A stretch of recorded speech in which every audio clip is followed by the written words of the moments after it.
Hey, what's up, everyone? My name is Trent. This is Rams Talk. Welcome to the Rams-Eagles game preview. Thank you for watching. Thank you for subscribing to all the legacy subscribers out there. Thank you for your continued support. For everyone who just subscribed, welcome aboard. Glad to have you on the Rams wagon and in the community here. And if you haven't subscribed, please do so. You can also find me on Twitter at RealLARamsTalk. So, this is a big matchup, home game, kind of weird. We played the Eagles twice in the last 2 years. So last year was also at the Coliseum, so like 2 home games in a row, kind of weird, but I'll take it. Rams really need this one. Eagles are fighting to stay alive. The Eagles own the all-time record, 17 wins to 20 wins to 17 losses. So if the Rams win this, then they get a couple wins closer to tying the all-time series. So hopefully that happens. I feel like the Rams are making ground for all their crappy years where they really were losing all-time records against teams. So it's kind of like time to start making up some ground, hopefully. So both teams are coming off of losses. The Eagles lost to Dallas, Rams lost to Chicago, as we all know. Both played against really good defenses. However, the Eagles were dealt a massive blow with Carson Wentz being out for this game and potentially for the whole year. So we're going up against Nick Foles. I mean, Carson Wentz got injured last year against the Rams, and Foles came in and didn't miss a beat really, and then eventually led the team to the Super Bowl. So I mean, he's not going to put up the Carson Wentz numbers. No one would actually say they want Nick Foles over Carson Wentz, especially Rams fans. We have some serious PTSD from when Nick Foles was on the Rams. So, but I don't take the fact that Nick Foles is the quarterback for the Eagles. I don't take that lightly. I don't look at that as like a normal backup coming in to play. So, there aren't any gimme games. It doesn't matter anymore. Also, the Eagles have really dealt with a lot of adversity this year. They came into the season with tons of injuries, to Wentz, to Alshon Jeffrey, to a bunch of other players. Their secondary has pretty much been decimated this year. They have a bunch of second, third stringers out there. Their left tackle, Peters, is just battling through injuries. So, this Eagles team, Corey Clement, is out for the year from last game. So, one of their running backs.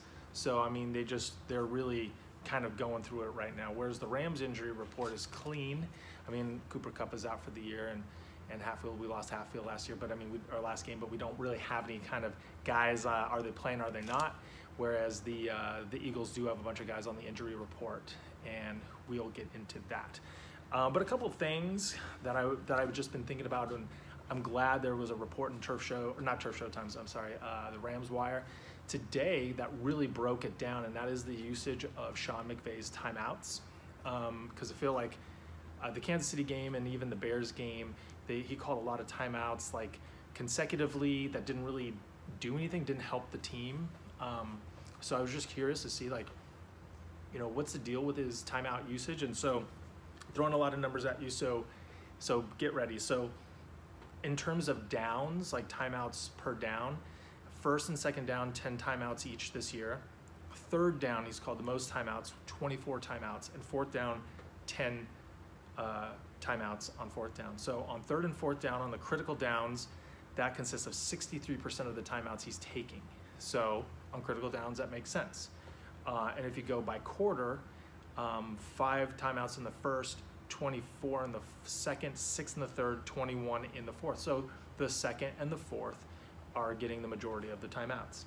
Now the success rate, and success means like, if they're on defense, did they stop a run, get an incomplete pass, things like that, or if it was on offense, did they convert or whatever, get a positive gain. Their success rate is 53.5% on plays coming out of a timeout. So we kind of have recency bias of this last game with what happened, but so far this year, they've actually been pretty successful. So basically on 63% of the timeouts that were taken, they've been successful more than half the time in achieving what they wanted to. So they've also had plays of at least 10 yards 9 times out of those timeouts. So,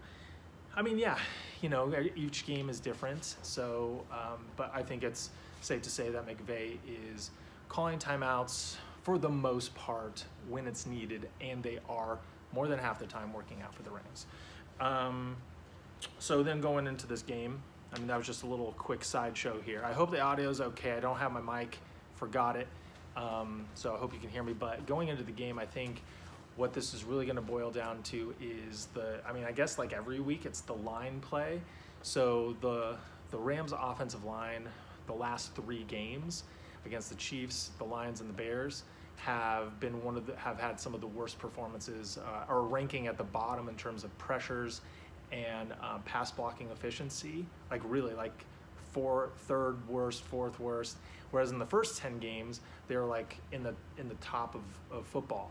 So the offensive line has really, really kind of hit a wall, and that has affected Jared Goff. I think that is not the only reason why he's been a little rusty or kind of looked off, but it's a big deal because the Rams average 8.6 yards per pass. It's one of the longest averages per pass in the NFL, which means Goff is taking time to let the receivers get out there, and that's kind of their MO.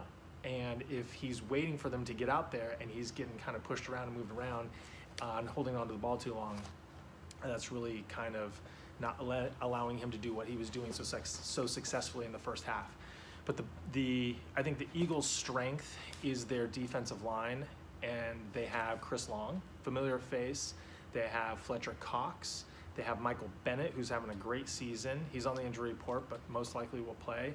And Graham on the other side. So their defensive line is pretty stout, and I mean they're gonna be going against Sullivan. Like the bulk of those guys are going to be going against like maybe Saffold, Sullivan, Blythe, and Havenstein. And the Havenstein-Bennett matchup is going to really be one to watch. And Havenstein's been the best Rams lineman. I think Pro Football Focus has him ranked at 10th, Whitworth at 11th, and Blythe at 20-something. And the Eagles, conversely, they have 3 offensive linemen in the top 25 as well. They have Jason Kelsey, their center, who's probably the best center in football. That's going to be a great matchup against Ndamukong Suh.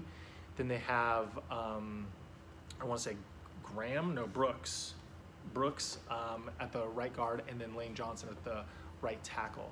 And those 3 guys are also in Pro Football Focus's top 25 offensive linemen. So the Rams have 3, and the Eagles have 3 as well. So they're not a slouch. What the Eagles are going to try and do, I feel, is they're going to really try and run the ball with Josh Allen. Now, like the Rams, their running attack was only held to, I want to say, like 28 yards last week. No, sorry, 34 yards, and the Rams was held to 52 yards. So these are both of these teams had minimal carries, minimal rushing attack last week against good defenses. So I think both teams obviously are going to try and get that rectified and get the running game going. Obviously, the Eagles want to run the ball. That's one of the Rams' weaknesses. However, the Phillies' rushing attack is ranked 28th in all of football with under 100 yards per game. Jay Ajayi was their guy going into the season. He got injured partway through, but Josh Allen has really emerged. He was an undrafted free agent out of Notre Dame. He's a tall guy. He's like 6'2". He's got great speed. He's physical. And he averages 5 yards per carry. So Eagles fans were kind of bewildered why he didn't get the ball more last week, kind of like Rams fans were with Todd Gurley.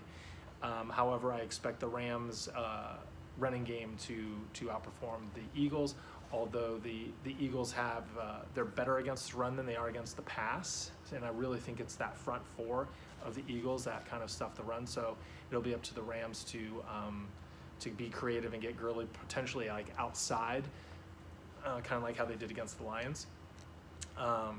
But like I said, the weakness on defense for the Eagles is their secondary. And you go across the secondary, pretty much every person except for Malcolm Jenkins is kind of a liability. Yeah, Rasul Douglas had a nice interception last week against Dallas, but and he had that misfortune of the ball hitting his hand and Amari Cooper catching it, but he doesn't have the speed to stay up with Cooks. So, I mean, Cooks should have the advantage over Douglas. Wood will definitely have the advantage out of the slot against LeBlanc. And then Sidney Jones, their other cornerback, who is on the injury report with a hamstring. Don't know if he'll play, but he's been very hit and miss this year, and Josh Reynolds could have a big game against him as well. So their safeties aren't anything to write home about. Malcolm Jenkins kind of all over the place, so just kind of stay away from him. But I think that's where if the offensive line can provide enough protection for Goff and he can get the ball out cleanly and like on target this time, then I think that's really where the Rams are going to open it up for Gurley, because they run in this thing called the 11 personnel. Some of you might have heard of it. And what that means is it's not like 11 players. It just means one running back, one tight end, 11. And so what that does, and Jim Schwartz, the defensive coordinator of the Eagles, even talked about it, is that they're always like 100% of the time, literally, the Rams are in 11 personnel. They don't sub. So other teams are always subbing in, where they're going from 11 to 12, which is one running back, two tight ends. And the two tight ends, really, they're there to kind of signal a running play. And the Eagles will run the 12 personnel probably 20 to 30% of the time with Goddard and Ertz. But they can also put those guys out to catch passes and not just be blockers for the running backs. But what that does when you're always in 11 personnel, that means if you can get your running back going, then he's going against a cornerback and not a linebacker with that substitution. So that's why the Rams really try to stay in 11 personnel, get the passing game going, and then run it. And they have Gurley then going against weaker tackling on smaller guys. So flipping the ball over to, so I feel like this is a perfect game for Goff to get on. Offensive line needs to step up. Gurley, the whole deal. I think they will. The defense isn't as good as the Bears. They're playing at home. The Philly fan base will definitely show up and represent. Anyways, nothing against Philly fans as of yet. We'll see what you guys have to say after watching this. But on the flip side, you got Foles at the QB. You have got Alshon, Golden Tate, and Aguilar. So you have those three guys, then you have Ertz. Ertz has 50 more targets than Aguilar, who's the second targeted guy, but that's all with Carson Wentz. We'll see how this really shapes up with Nick Foles back there. Darren Sproles, he's been back. He's come back recently, so I look at them using Sproles kind of out of the backfield, running, catching, the whole deal. But I like our cornerbacks too. Talib, Peters, and Roby Coleman will be on Golden Tate. So Roby Coleman will be on Golden Tate, and the other two will play the other sides of the field. Marcus Peters probably against Alshon, I'm not sure. So I like our cornerbacks matchup. They have talented receivers, but I think that's actually a good matchup. We don't really lose a lot. And then it's just really going to come down to our running backs, our linebackers, and can they stop the run? And can Aaron Donald put pressure on Nick Foles? I think it depends if he's touching, if Kelsey is, Jason Kelsey, if he's, I got too many Kelseys. There's Kelsey on the Chiefs, Kelsey on the Eagles. But if Aaron Donald doesn't get triple teamed like he did last week, I expect him to at least hit pay dirt once. And that's really what the Bears did well, is that they put two offensive linemen on him and the running back. So Josh Allen, you better be a good pass blocker, picking up the blitz or just picking up on Aaron Donald, because that's really how the Eagles can slow him down, is putting three people on him. But if the Rams can apply pressure, I really see this being, I feel better about this game than I do about the Bears game. Not going to be too cold here, like California cold, but no big deal. A couple other things to talk about. One is the turnover differential. The Rams are +10. The Eagles are -6. So the Rams create turnovers, turn the ball over less than the Eagles. So the Eagles are just banged up. I think losing Wentz, losing Clement, this is all a big deal. Losing Ajayi, they've just lost lots of guys, and the Rams really don't have, other than Cooper Kupp, they're good. Special teams will go to the Rams. So John Johnson against Zach Ertz, that's going to be another good matchup. I feel like every week it's John Johnson versus the tight end of another team. So yeah, a lot of good matchups to watch here. And please let me know what you think. If you like what you're watching and you haven't subscribed, please do so here. Check out some of my other videos up there. And yeah, like I said, let me know what you think. Thank you so much for watching.